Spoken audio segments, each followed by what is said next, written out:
Hey guys, Mark Charlesworth here. I wanted to share a few things with you about the housing market, unemployment, home prices, and interest rates.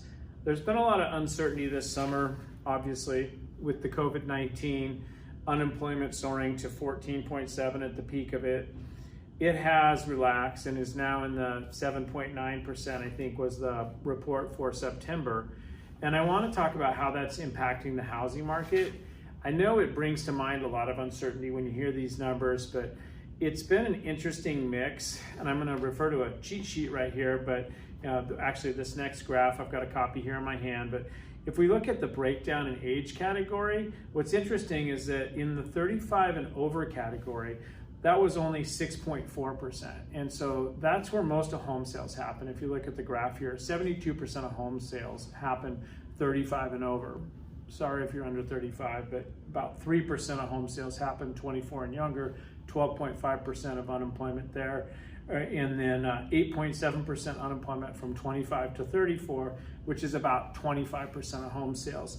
So the number goes down significantly as we approach the number of people who are actually buying and selling homes.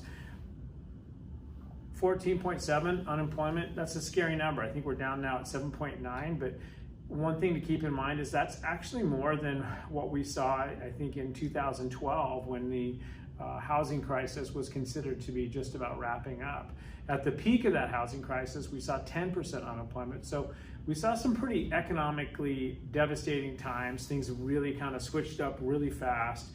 We've seen a pretty quick recovery from that. GDP is still down right now, but home prices are up. Why are home prices up? Well, take a look at this one here. So, if we look at home prices moving this year from an average of 266 nationally to an average of 312, you can really bank most of that on the correlation with the interest rates. So interest rates have gone down.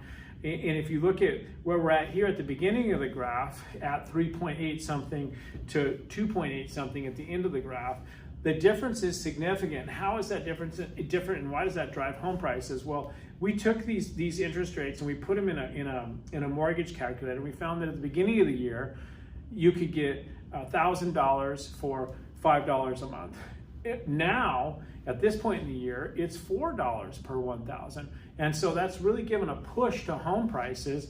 And so if you look at that, I mean, that's a 20% discount on what you pay for a house. So naturally, the competition that's occurring because of the lack of inventory in the Portland metro area right now, we're seeing about 1.1 months of inventory on the market. There's about 46% less homes on the market than there normally are at this point in time, yet money is 20% less. So that's really giving a push to the housing prices. And I think that that's not going to change for a while because we're still in a time of uncertainty. We don't know what's going to happen with the COVID-19. We don't know what's going to happen with the election, or do we? That's tomorrow. Maybe that all clears up in a second, but I don't think so.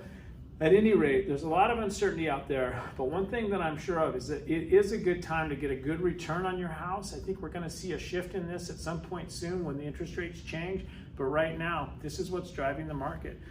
I hope this was useful. Thank you.